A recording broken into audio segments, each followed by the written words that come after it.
younger generation, Sorry. I hope that the young generation get to a point where they would understand the process of what we had to go through.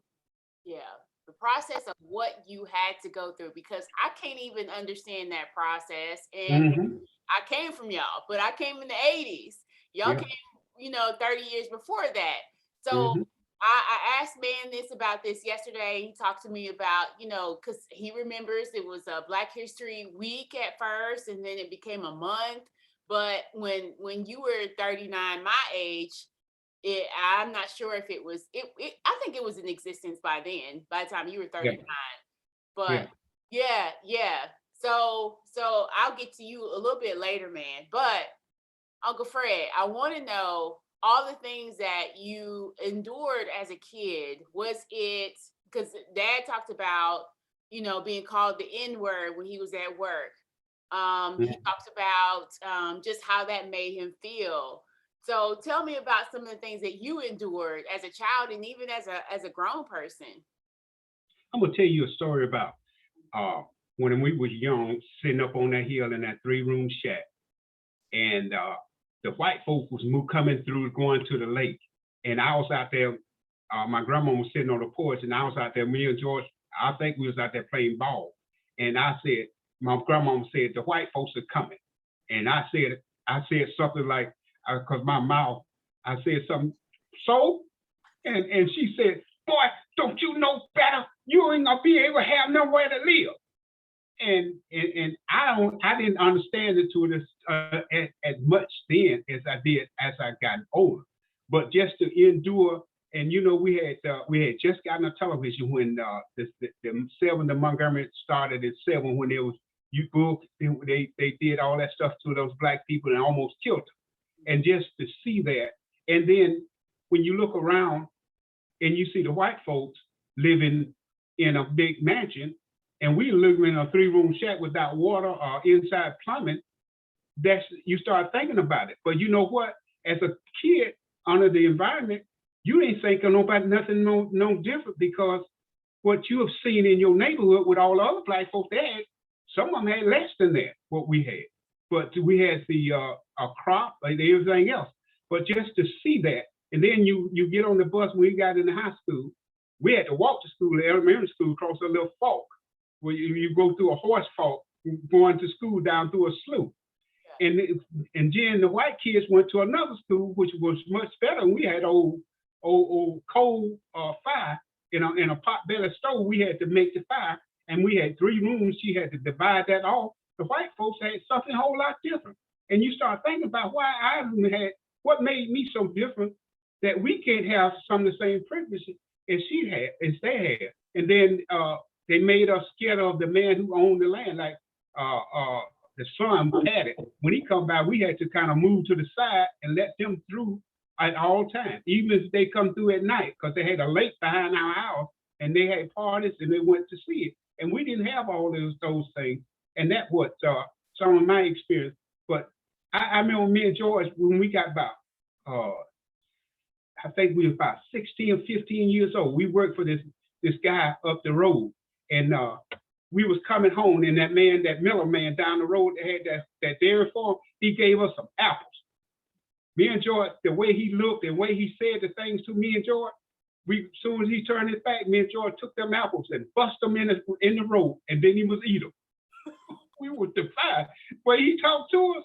Yeah. We just didn't want him. He looked like he was one of those type people. And when he turned his back, we went outside and I thought, you don't remember that, George? Yes, I remember that. Apples and bust them in the road because the attitude he had, because it seemed like he was more, he was at a point where he was better than us. Yes. And he was giving us this little bit of items just to satisfy us like he do all the other Black folks, because he had this store. Oh. And that's what I remember.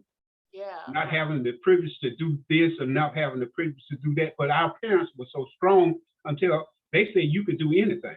That's what's so strong about that environment. When you come out of environment that low in a 3-room shack with no running water, no inside plumbing facility, and you had to work like the devil, but they always told you you could be anything you want to be. That's right. and they encouraged us. And my uncles, all my uncles, because we was in this environment where they had to take more than what we did. And they mostly kept a lot of that stuff from us to a point where they had to endure it. Then my mother had to go to work and work in these people's houses for $15 to $20 a week. And that's all she had. And I think they took more because they worked on a trucking route, my uncle and my father. And they must have accepted a lot more than I had to when they had to drop off these products to these different places in Mississippi, Alabama. I know they caught motel, but we was kind of shielded to a point because we didn't get out of that environment where we were, because we saw the same people doing. When you're in an environment that you see the same thing, you don't see no difference until you came to the city and you went there. I remember my dad taking us in during the Christmas holiday to the city. When we got up on the first part of that light, we saw all the lights. And me and George was just enthused with just the lights. We had lights. Boy, we were so enthused. Look at them lights. Yeah. Look at them lights. We and George like, look at them lights. Look at them lights. But and then when we went downtown, Daddy took us to eat breakfast. We ain't never known about no stuff like that. We come a long ways from all that. Yeah. Hey, Chris, the thing about it that we were so, I ain't gonna say ignorant, but we were so backwards until my daddy took us to a store, one of his friends' house. His friends, kind of like a little club-like thing. We went in there and put some coke in a Coke machine. And we put the money in there and the thing didn't fall out. So we went in there and asked the man, why them Cokes didn't fall out? He said, no, you got to open the door and slide them out. He said, kids up here already know how to steal them. Where you from, boy? The country. We were that ignorant. Yeah. We just didn't know. We just didn't know because we was in the environment. Once you stay in that environment, that's why people can't see how to get out of these circumstances as Black people, because they in a stalemate right in their environment, and that's what they see all around them. How can they see unless they go somewhere else and stay for a while? Yeah, true. That is true. So yeah, that's a lot of history of coming from being impoverished and not knowing that you were impoverished. Yeah. And then seeing other people living differently when you do go down and when you see street lights. I can't even imagine not ever having seen street lights until going somewhere. I would have never imagined that. Y'all were influenced by when that. you get to the city, out of the woods, out of the country, you saw street lights, and the lights on the southern bypass lit up, and all of the houses was lit up and stuff like that. And you didn't have that in the country. We didn't have those what you call those lights that you have now. We had a few of them, but you could not see as much. Yeah. You talk about your mom and your dad talking about you can be whatever you wanted to be, even though they themselves had to endure so much.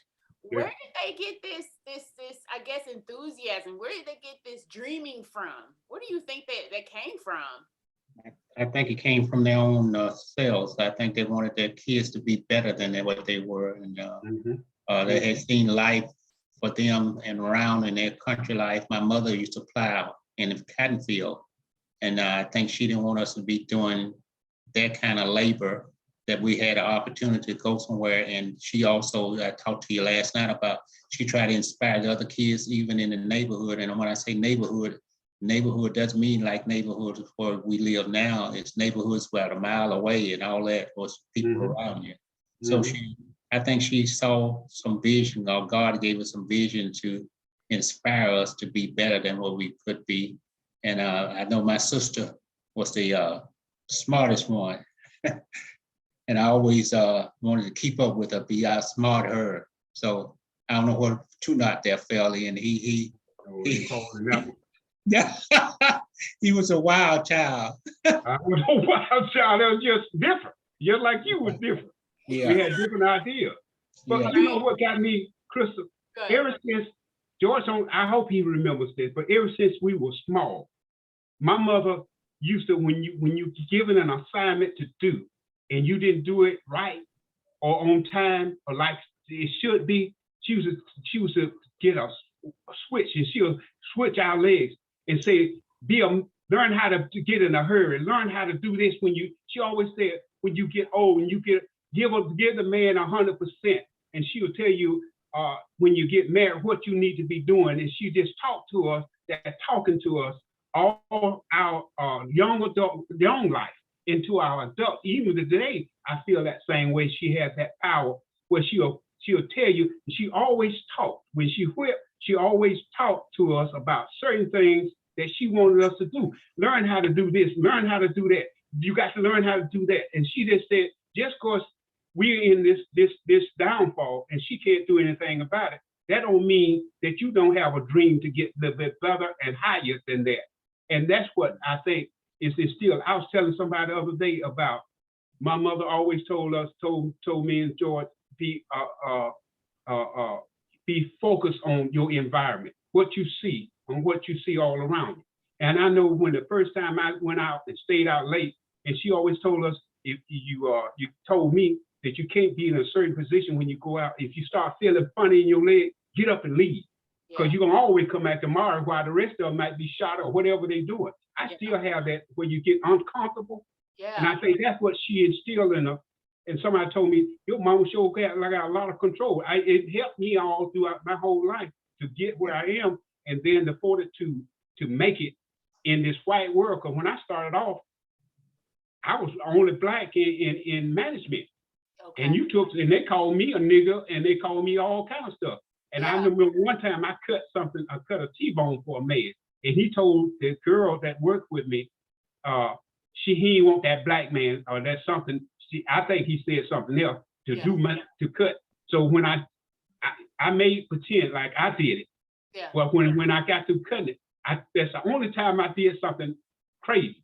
I took that T-bone steak and I rubbed it on the back. I rubbed my hands on the front. I rubbed it all over that T-bone, back and front. And I told them when I scraped it down, put it in the container. Now I said, now wrap it and give it to him. You still been weird. I put my hands all over. Since he said, don't let him back there get my meat. Don't let him. You cut it for me. She wasn't no cutter. She was just a rapper. Oh, okay. Mm-hmm. You were the butcher. Yes, ma'am. I was the main man, and she was just my helper. And when she told me, she came back and told me. She was white. She came back and told me what he said. Mm-hmm. I told, okay, I cut it and go on. But I wiped them hands all over, that black hands all over. You wiped the back off yourself. I wiped the back off all on the back, all on the side. I said, now go wrap it and give it to her. She didn't laugh. Well, serves them right, I tell you. Yeah. So, but you know, back then, if you was on the black, some things you had to just shut your mouth and take it as a tongue. I know he did it in the railroad when white supremacy was about. And then when I was working at in Millbrook down here, and me and the white guys used to hang out. So we went across the street, it was a hamburger joint, and I used to make his hamburger and all. I went inside, all of us went inside, we just talking and laughing. And soon as we got up to the counter, he told us and the rest of he got to go. He can't stay in here. He got to go outside and come around to the side where black folks went. And that was in the late in the mid-70s when he told me that. All of us left. Even the guys that with me, all of us left and went but got some food somewhere else. That's what you kind of had. And you had some stuff like that happen a lot when you're doing stuff like that. They just didn't want to be around you. But your grandmother and your great-grandmother and all my uncles instill us in something different, how to work hard. And I think about how cold it is now and snowy. And I was telling George about as I get older, I start remembering what we had to do when it was cold like that, ice on sickles on the ground. We had to go cut wood in the woods and bring it back on and then stack it and go back and then chop it up and have the wood on the porch on the end and get up before daylight and make a fire and then go back to bed. But those are the things that we are incorporated us, hardworking, and we might be a little particular because what my parents had them do. I remember in the summertime, the two of us, we had to be in the field at 6 o'clock in the morning, or 5 o'clock in the morning to hoe Yeah. corn and all that stuff, and go back and sweet potatoes and put out butter beans and okra and other. We had to do all that stuff. That's why we won the greatest of basketball when we was in high school, but we didn't have no time to practice and do all that. We were working. Yeah. Yeah. Milking cows and doing all that stuff so Yeah. we could have something to eat. Yeah. So, Yeah. and the white that we know was Patty. That's on somebody I know. And he had a 65 Mustang. Sure, brand new Mustang. We wanted that bad boy. Boy, we couldn't, he saw all we could do is dream and slaughter. Yeah. Right. Yeah. Remember when we was up to the house and he called us, say, what y'all in we're looking at? Yeah. Yeah. Well, Yeah. that word, boy, I tell you, it'd be falling off their mouth and all that stuff. It Real. was a normal thing. You had to get used to it. You had to swallow your pride, even though it's hurt you as a young man. Mhm. As a little boy, I told you about the story in Marco that time that man called me the N-word. It just goes through you. That's why even today, when kids and you hear these rappers talking about that N-word all the time, and it means a whole lot different for people in my age group. That you know, I was getting off the interstate at Noblesville Road going to work one night, and I think I told you this one, Crystal. Yeah. And then this car came beside me, and you know, and that car just a bouncing. It was just a bouncing, and all I heard was N-word, N-word, N-word, N-word, N-word, N-word, and there's just a bouncing, just a bounce. The car was just a bouncing. We made the turn on the Noblesville Road onto Noblesville Road, and I got around them, and it was all white kids. And then, you know, the word doesn't mean the same now that it did then. It just don't mean the thing. It used to go through you like the old folks used to say, a dose of castor oil. Crew Noir. Yeah, you make your legs weak and your heart palpitate and all that back in nowadays when somebody call you that word. Oh, well, don't get it twisted though. It still feels that way from if somebody white was to call you that, or somebody from a different race other than black, it still feels the same way. Don't get that part twisted. Now, black people, yes, it still hit the same way as it did when you all were growing up. It still hits the same. I don't think we as black folks call each other that much those names back then. Right. We knew that was degrading to us, and we wouldn't call our fellow man that. Yeah. As much. It has increased, And I feel like. Very, very minute times. We used to call each other that. Yeah. Unless somebody got really, really mad about something, they might say that to belittle them, to make them fight. Yeah. Yeah. Hey, Spreaker, you want to go back and talk about some things you remember from the Sibling to Montgomery march? You know, during that time, the night Sunday. Yeah. We was at Hamer Road when the Sibling to Montgomery march, and we had come up with an idea we were gonna leave. We did. We left at 9 o'clock. We went out the side of that Hamer Road school, and that doggone principal headed before we can get up a hill, for he headed us off like cows and rounded us up and made us go back in the back in the auditorium. He spoke this long, drawn out thing because the superintendent had got on him because he couldn't let them children get away. He wasn't in control. I didn't know that then. You know, you didn't understand. Why would he let us black? Why he wouldn't let us go to the march and meet the march right down the street? But that's why, because he felt they threat probably told him he had to control his children. But some of the kids who stayed in the city, me and George went. We ain't know how we gonna get back to that country because the bus pulls off at that in front, and we had no idea how we gonna get back. But we was in the crowd. But we probably would have done like Sis did. Sis did it, and my mama found her. And I told her about that. I told her, I don't know, all them folks downtown. You know, what was the name of that store that we went to? That we stayed at, and mother went and found her, and she came in. Yeah, and she marched all the way downtown. She left that from Carver School, and they went right down in front of the school, and to do it. But it was, back then, I think that's when we started getting a little conscious of what we need to do and how we need to do it. And somebody was coming through on a freedom ride to Montgomery, we wanted to be a part of it. And I think that's when we started getting a little more revolutionary during that time to understand if we don't do something about it, ain't nobody else gonna do it. They ain't gonna let us do it. Even though when we went home, you might have some repercussions rather from the white folks if they knew that you had done something like that. Right. That's That was the bad part. Yeah. The folks that you employed your house you stayed in upon their property, and it's kind of like a sharecropper in a way. Yeah. But my uncle Dad worked on for the lady at a big old cattle farm, big land. She had over, I bet she had over what, 3,000 or 4,000 acres. Yeah. From one side of the country to another side, she had all this, and he worked for it. And they had hay and cows and other stuff that my uncle worked on the farm for. And you might put them in jeopardy because that's where they employed. You staying in their house. So they might have put us out, Joe. Yeah, put us out. Yeah. Put us out. We had nowhere to go. That shack we were talking about. That shack. House. Yeah. And my mom, I know my mom was afraid because of that when she went and found Sis downtown, but we didn't go. We probably would have met up with Sis. Yeah. Had y'all not got rounded up by your principal. Yeah. Yeah. But some of them still went. And some of them just kept going because they stayed in the city. They can either walk home. Yeah. So we didn't have that privilege. They stayed 20-some miles down the road. Yeah. That's a long walk. Yeah, that's about 2 days on y'all little legs right there. No, we would have made it in about 6 hours, 6 or 7 hours. You might as well stay at school by then. Just spend the night. One back and slept. Yeah.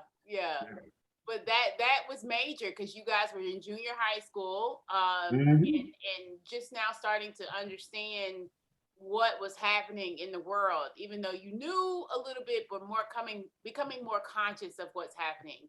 And then having your older sister about 3 years, 3.5 years, having your older sister probably talking to you about all of that stuff too. Yeah, and you saw that, like I told her last night, you saw a lot when we got television. We saw a lot on television, the Black Friday, Black Sunday, Montgomery March, Bull Connor sticking the dogs on the kids in Birmingham, and George Wallace being the governor of Alabama, and all that was going on with that, and it just was a rough time, but we didn't think it was rough. I mean, we all gathered around the TV or the radio and listened to them when the bombing happened in Birmingham of the 3 kids in church that morning, and all that stuff.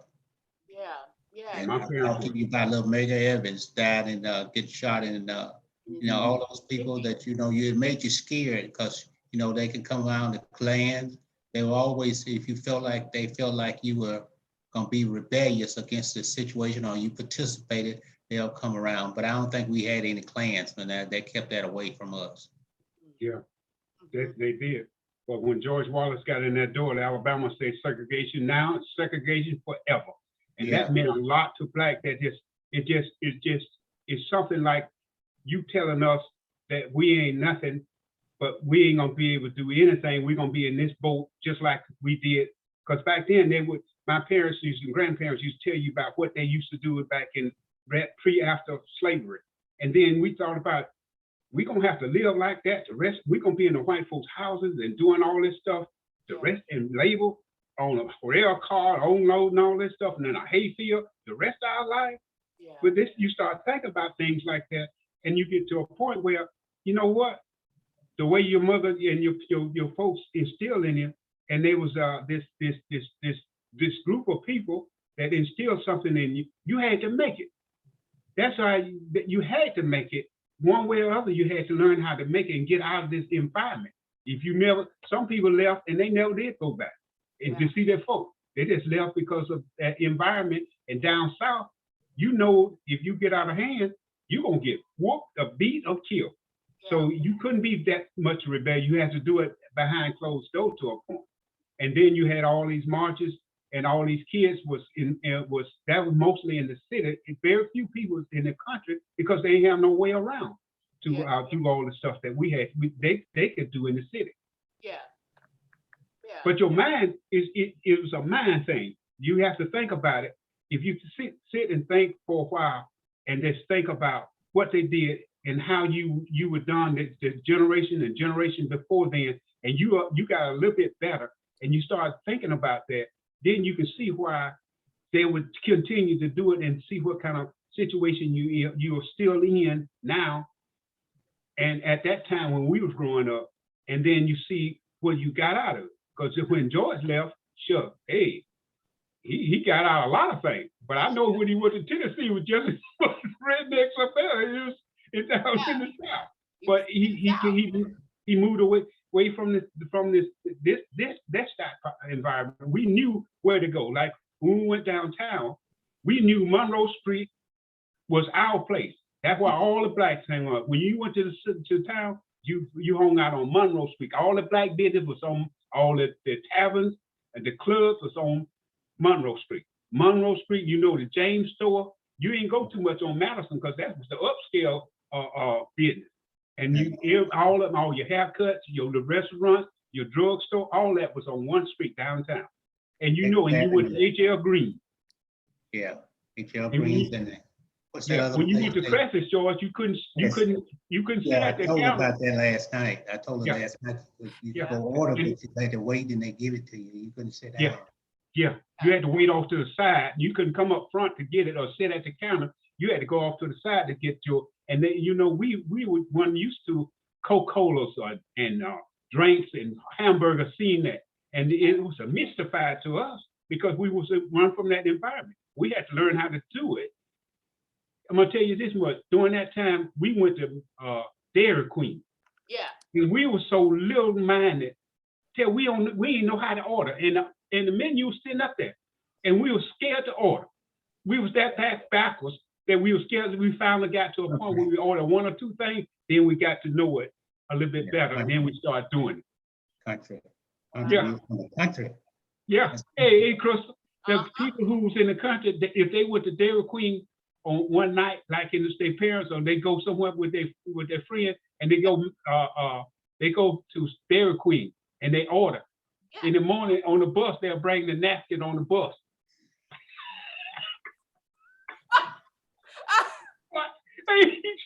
Man, everybody want to know, y'all went to Dairy Queen?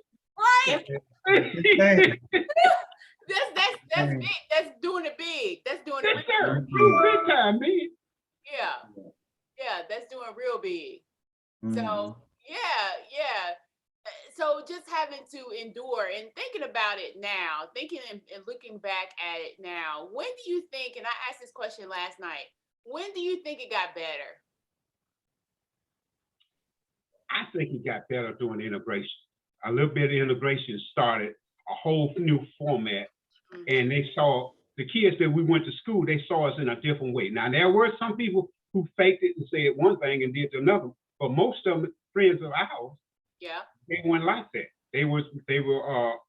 I think it started changing then in this early when we went to Lehigh School that year in 69 and 70 when we graduated. I think it started after then.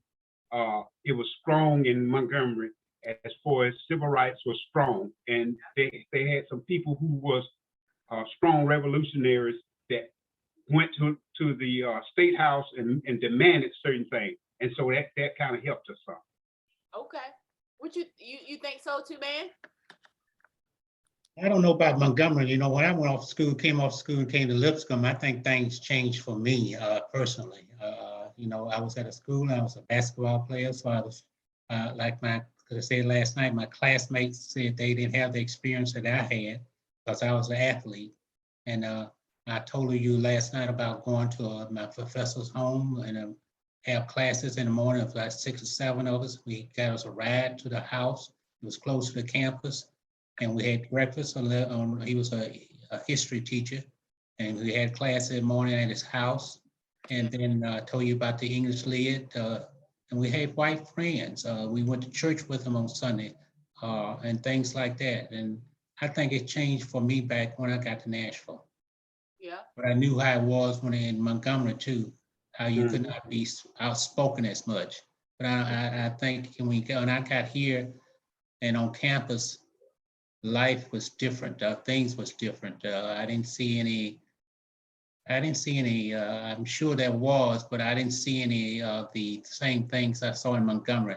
Nashville was a little bit more, even though it was a country town, and it was always when you went home, you tease you about being in that country town. You're in that country western town and stuff like that. But as far as me and the kids, the Black kids, we were close on campus, but I think it's kind of changed then. It was different. It was real different. We went to a Black church and all the things that we did.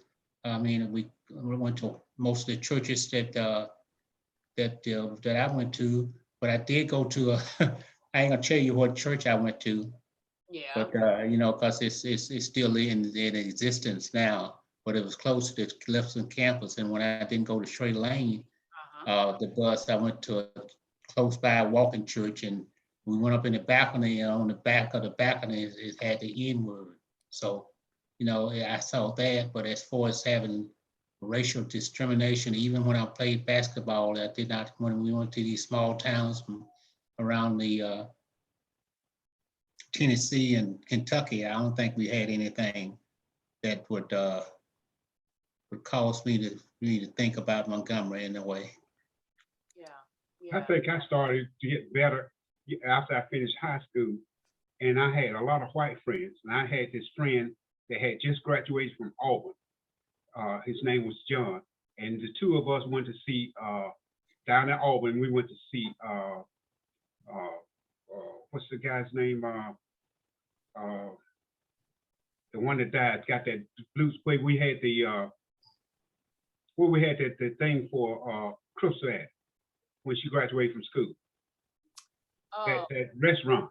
Okay. The one, the bald head with the chains back in the 70s. Oh. Oh, Lord, I know his name. He had the change around his neck. He had that shaft man. Oh, Isaac Hayes. Isaac Hayes. I'm sorry. I'm so sorry. Now, that man is going to probably come back and talk me. Okay, we got it. Me and him went to Isaac Hayes concert. Me and him just tight. I went over his apartment. We hung out. He hung out. Me and him went to. We went to the white club together. He came over to the black one, and we just hang out all the time. He was my closest friend at one time, and we used to hang out all the time. And we went down there. He went by the dorm. I didn't have no problem. We would sit together during the concert. And after then, I started working in different stores, and I still didn't have no problem as far as, because everybody wanted me, for some things, I drawed folks, and everybody wanted me to be with them. Yeah. So I didn't have any problem staying doing that, because they always told me, if anybody say anything or do anything to you, let me know. I can do some things to them. Sure. Hey, and this dude was 300-some pounds. Anybody say anything to you? Any these things go say anything to you? But I think for me, it started after that after graduation, after I went through that stuff at that restaurant across the street. I didn't have no more problems after then, as far as they telling me, because things start changing, and they might not like it, but they shut their mouth. Oh, wow. Mm-hmm. That's major. That's major. Hey, Crystal. Yeah. We normally go. My manager had a lake house up on the lake, and he had about 3 or 4 boats, and we used to take his go up there. You can go get anything you wanted. That's the same one I used to bring the band with up there when we brought the family. So we was out all day. We was been out all day in his quick old pond. I bet about 10 of us. We fished a while, and none of us had no license because one of them on the boat, his daddy was the warden that go around and check. And so he came up and talked to us and told us have a good day. And so they were drinking beer. And then late that evening, they had ran out of beer. And they told me, hey, Fred, let's go down and get some beer out this little honky tonk. I said, and I was just game. Okay, I'll go with you. I walked up in there, with them 2 white people, and them doggone sitting around there with that red mud at that doggone. Hey, George, up in there, he got quiet. Hey, George, you know how to say creak, that creak in the door? They turn around like that. I said, Lord have mercy. I told him, hurry up, get this bill and get the hell out of here. Boy, we got that stuff and took off. So that's the worst place I ever been. It was an old honky tonk. It almost looked like our house, George. It had a wooden floor. It looked like old bomb. But they'll rock there and they'll drink it, and the doggone, the rock cola stopped. So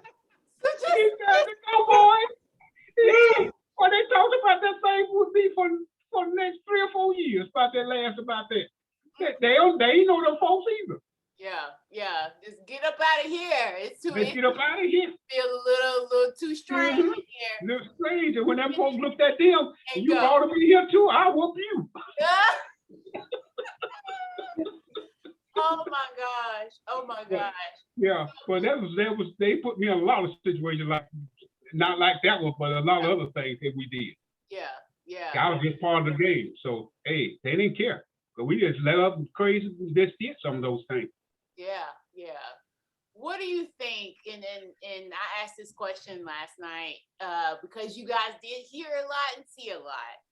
So do you remember April the 4th, 1968? It's April, was that when Dr. King was killed? Yeah.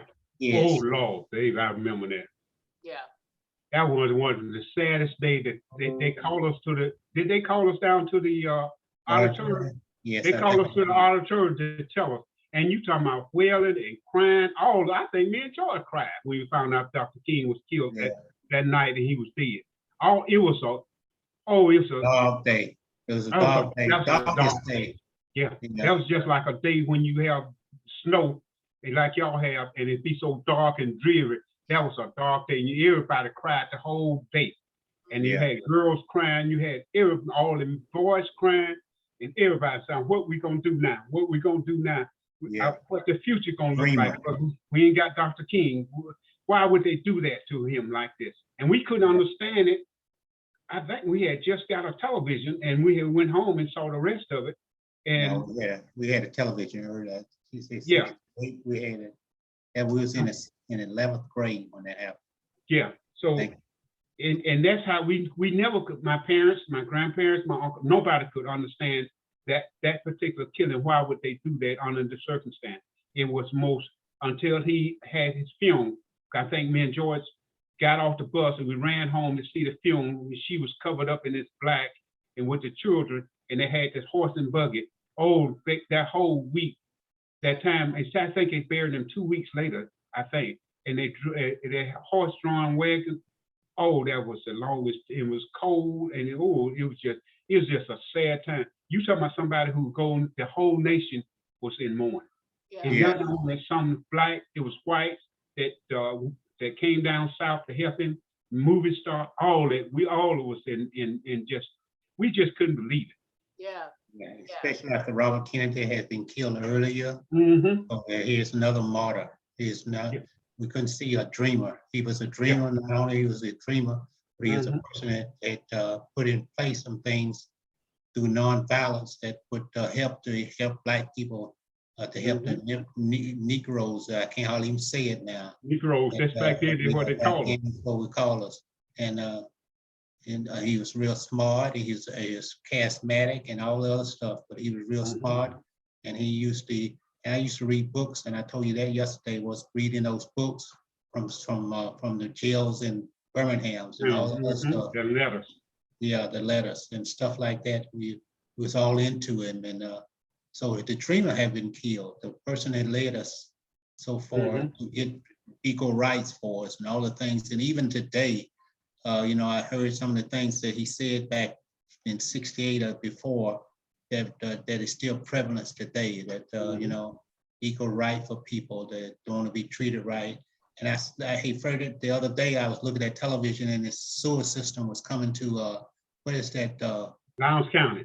Lowndes County. And I said, gracious, people still living like that. Yes, sir. People are still living like that without no sewage and no hot, no water and stuff like that. And sewage backing up and coming up to the bathroom. They're still living like that down in Alabama.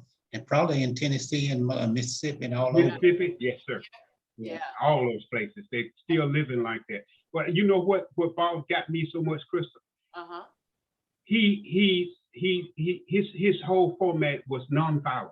And there were some violent young people back in days, like H. Ralph Brown and all those folks that was that militia team that shot and the police killed them.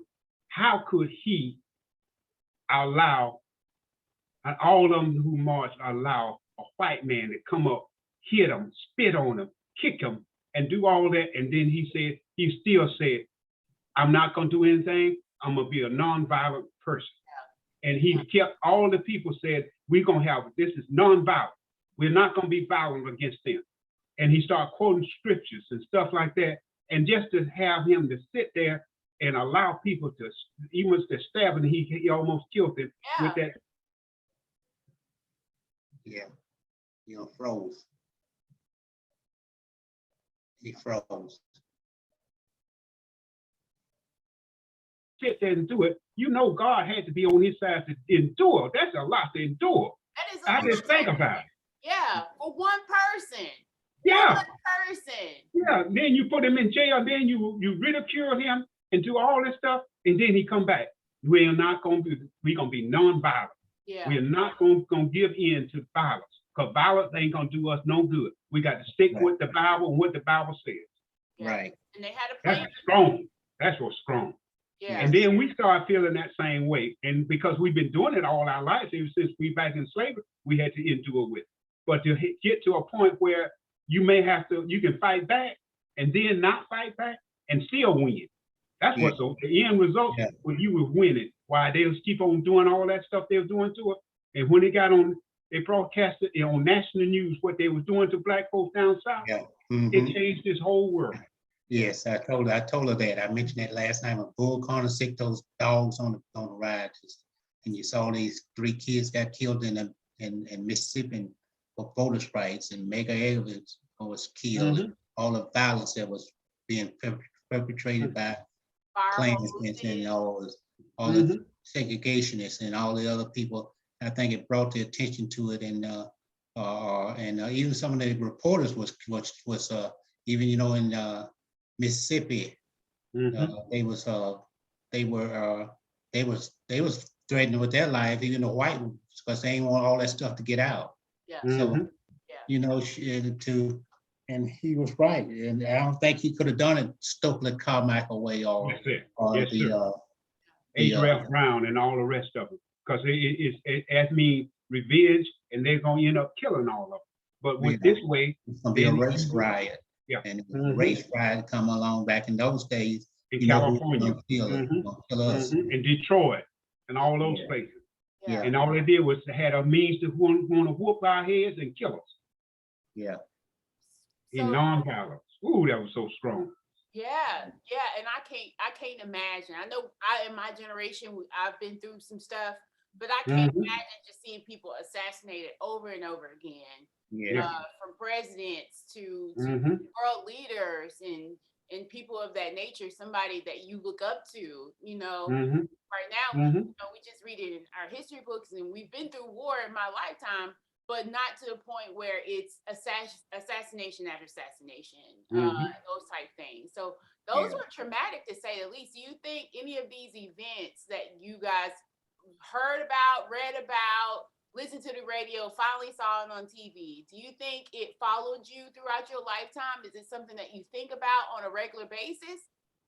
You know what, Crystal? I think about, I saw some on television when we was young that in Selma, they had the right to vote. They had just put down that thing where you had to come up with all these birth certificates and all that stuff.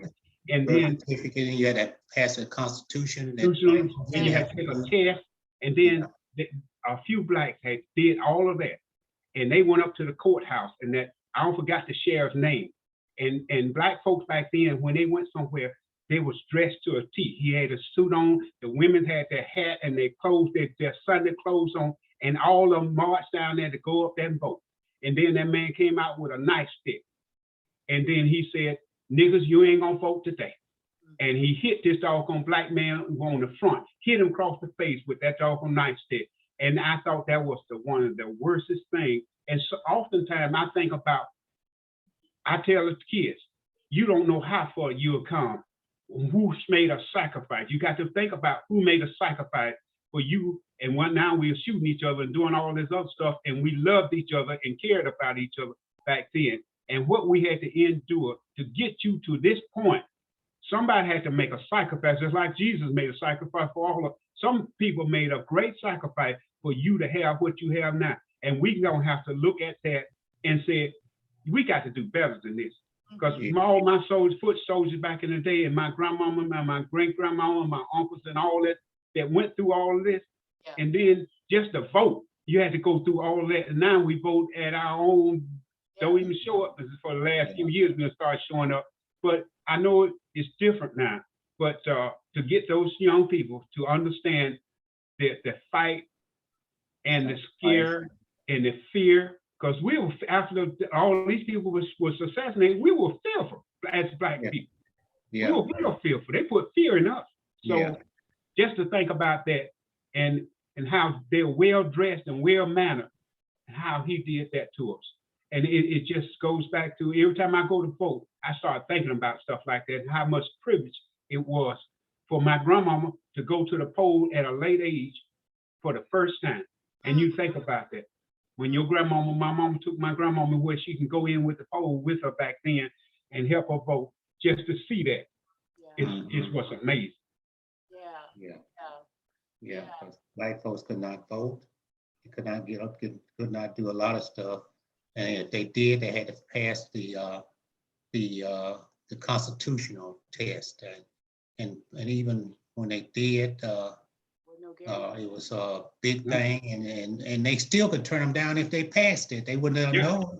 They didn't want Black folks to vote. They didn't want them to do anything like that. So that was devastating, and that was what racial segregation was about. That's what the South was about.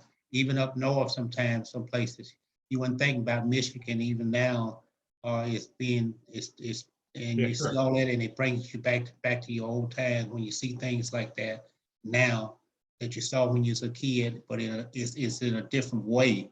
Yeah, you feel the same way. It makes your heart goes back to when you was a kid and back in the old Jim Crow days. That's what it called, Jim Crow days. You had no rights. The Black folks didn't have no rights.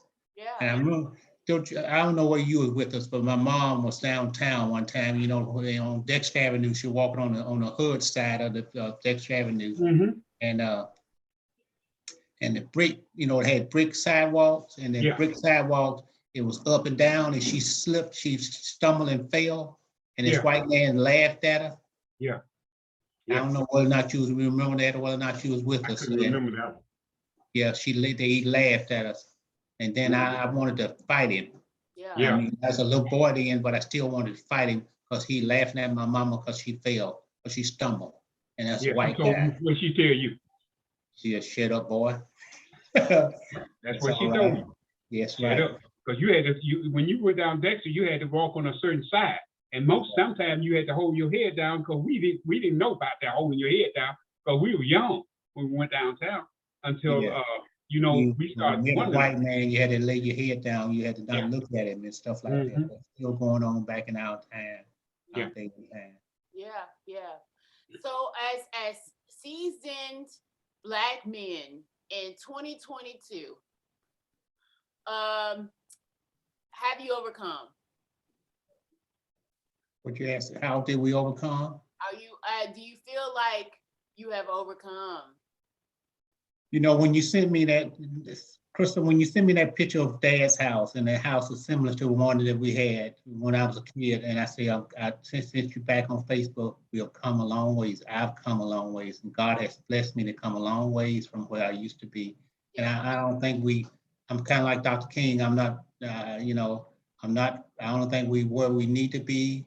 I don't think we're not there yet, but we are slowly knocking down those barriers that was up, and it keeps going up. And every time something happened, when Obama became president, and then they want them on the IDs, they're always going to put something up. And now they're changing all the laws so you can't vote. It's always something when Black folks make a difference, and they're going to change the laws because they feel like they're a minority. I told you this before, that in this age and time, whites feel, and especially under Trump, they feel like they're losing their whiteness. They're not longer dominated because there are so many mixed race. And I said in the next 10, 15 years, you're not going to have any white race, or 50 years. So you're going to have mostly mixed people because they're not going to have the same value. So they're holding on to the last semblance of of discrimination. That's why they keep changing things when they see something happen. And you look at it, the write-in votes and all this, and mail-in votes, they've been doing that for years. They've been doing that for years. And why? And then when we start doing it because of COVID, they want to change the rules and the laws. Yeah. I think I'm feeling, I know the same way. We just don't, we made it from that humble and meager beginning to for what we did to now, but we still haven't got to the goal. That goal, that mountaintop, we might looked over it, but we still ain't got there. Yeah. Because that mountaintop look like it's getting, when you look over and you look down, it look like it's getting further and further away from us as time go on. And like brother said, they feel as if they are minority and they want to hold on to the next 50 years, they won't be in power. It'll be somebody else. And now we are in so many different positions on television. They don't like for us to be in those positions. But God, you know what I think so much about? God may take a generation to change things, but one in due season, God can see all that and recognize it, and He gonna do it on His own time, and He'll ease on it on in there. So you know it, you in another dimension. Yeah. But you have to wait on Him to help you through all these things. But it may take, you might get impatient, but you still got to wait on Him, and He changes things. And that what gets me. So I know when we long gone, even to your generation, it might be through another generation, that it's gonna get to a point where we gonna cross that mountain. We going down the hill. We're like the Red Sea. We going down the hill, and we can see a future that Black folks, and we can look back and look over our shoulder backwards and say, Lord, you know, you brought me through that Red Sea, and now you brought me through all of this. I'm so thankful. I won't be doing all these other things that incorporated me to be so naive and cause me to do so many crazy and ungodly things, unrighteous things, that we gonna see, God, you know you have brought us from that. I hope that day comes when we can look back as a Black race and look back at all those things that their forefathers in slavery and all. I can't stand to watch them pictures like roots and all that. It bothers me. But just to look back and see that, just to see that, and get to that point. Now that's gonna be, now we got better than, now we should be happy because we got better than my grandma and my mom. Yes. We got to a better place. I'm happy about that. But as I get older, I think about those things. I think about, it got cold the other day, what we and you was doing. I told Sam the other day, I said, me and you had come home, put the wood got on the wood pile, cut up all the wood, put it on the porch, and then I said we were getting ready to go in the house, eat, and then we're gonna get our homework. And I was just thinking about what we had to do. But you know, God works in mysterious ways, and sometimes we're not satisfied with what He's doing right now. But you keep on, God. Before you know it, God done walked on up in there. You ease up in there, and everything is a whole lot. And that's why I know I got a Savior. I know I got one, because look back, well, me and talk to us, Elder. Talk to us, Elder. Come on, Pastor. Come on, Elder. That's how Elder's supposed to talk, son. Yeah. Look back and see where we came from, a 3-room shack house. Yeah. We come a long way. So, a long way. And a lot of people didn't make it. But we had the fortitude because of my parents and my grandparents and our uncle in that family-oriented environment that we could make it. They knew we could make it. Yes. That's what I think about. For the audience out there, a dad, we call dad, that is my great uncle, their uncle. Dad never had any children, was never married, and he stayed in a 3-room shack, 4-room shack until 2007 when he died. Yeah, he had no education. None. He had been in school about a few months, and he knew how to build anything you wanted, he can build it. Yeah. But God gave him inner spirit or inner something that he can do those things. Yeah. So I was privileged to be able to have Dad until I was 25, 26 years old. So it was always a good reminder of how far the Richardson Pennick family have come from. And Yeah. that's what I use to ground myself. Whenever I'm feeling overwhelmed by all the things that I have to do, which is actually a privilege. I'm telling you this right now. Being able to talk to Man and Uncle Man on Zoom for my podcast is a privilege. This is something that I don't take for granted because we just didn't have that chance years ago. We didn't have that chance to bring family members online on the internet. Yeah, well, for COVID, we wouldn't. Right. Yeah. And just being Black, and we, they I survived. gotta go to another meeting. So yeah, Daddy has to go to another meeting in about 10 minutes. So I'll let you go in a little minute. But just wanted you guys to know that this is important for me, so that we know, and the audience to know, how far. And it wasn't that long ago. It was not that long ago. So you can't just say, oh, well, it was a long time ago. You got to forget about that. No, you cannot. I can still feel things that I did not see. I still feel that because it's embedded in our DNA. Traumatic situations are embedded in our DNA. So I look at what I do for a living. I look at what your son, my cousin, does for a living, doing very well for himself, a very smart, handsome man, and married and doing big things in technology. So he has come a long way based on how his parents have raised him, based on how my parents have raised me. And who would have thunk it? All of us have our own house, and indoor plumbing, and that's the best thing. Yeah, and cars. All of us have all those things. Nobody's taking the city bus. Nobody's doing anything like that. We are blessed. We are blessed generation. We are blessed. So yeah. So we shall overcome. We shall overcome. We shall overcome someday.